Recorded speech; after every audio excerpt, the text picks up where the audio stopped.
Former Homeland Security Secretary Janet Napolitano throwing her support behind executive orders on immigration. In an interview with the Washington Post, she said, quote, "If Congress refuses to act and to perform its duties, then I think it's appropriate for the executive to step in and use his authorities based on law to take action in the immigration arena."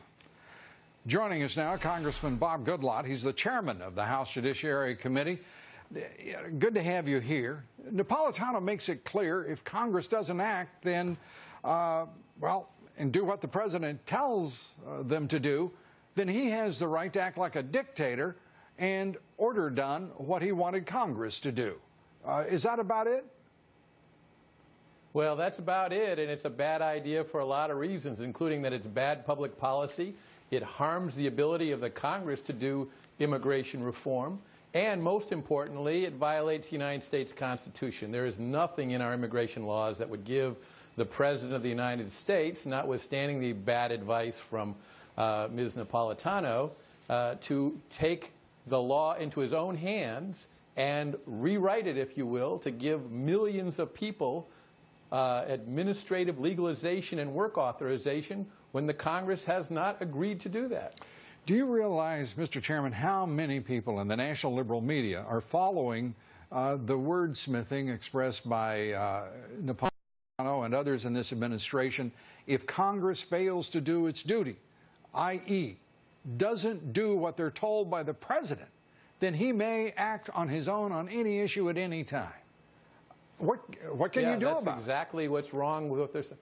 Well, what we have to do about it is to hold the president accountable, and my recommendation to the leadership in the Congress would be that we immediately bring suit and seek an injunction restraining the president from being able to offer work authorization to millions of people.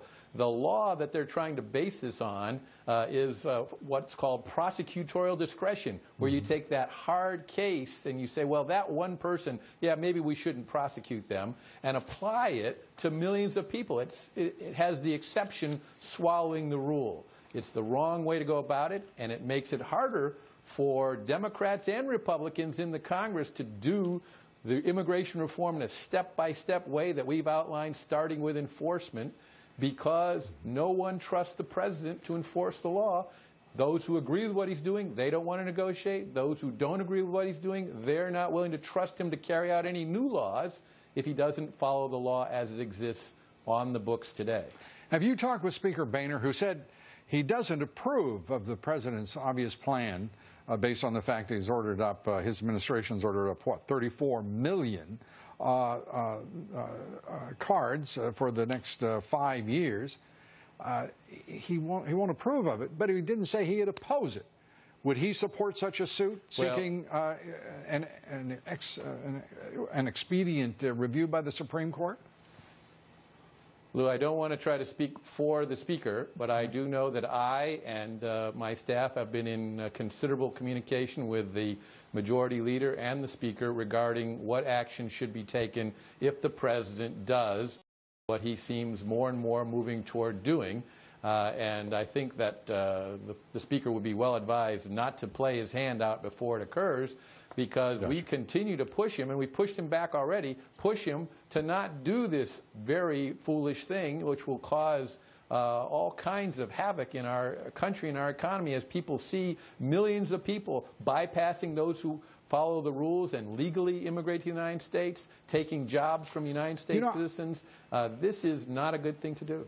You know, Mr. Chairman, as you say that, I don't believe I've ever heard the president lament the time-consuming process that is necessary for most those seeking permanent residency, green cards in this country, have to go through, or the extraordinarily long periods of time that men and women who immigrate to this country have to spend to be naturalized citizens. I don't think I've ever heard him Absolutely do right. that. not only that, Lou, but when they do this, it makes that even harder and even longer, because think of the resources they had to divert when they did this for the Dreamers, and this will be 10 times as large. The resources are diverted from other immigration services that don't get provided for the people who are following the rules, have paid the fees, filed the forms, and complied with the law. Instead, they go to the back of the line. Well, the Immigration Service gets swarmed with people who are not lawfully present in the United States, seeking something that, in my strong opinion, the President doesn't even have the authority under the law or the Constitution to give them. Congressman, good to have you with us. We appreciate it. Congressman Bob Goodlatte, Chairman of the House Judiciary Committee. Good to see you. Thank you, Lou. Time for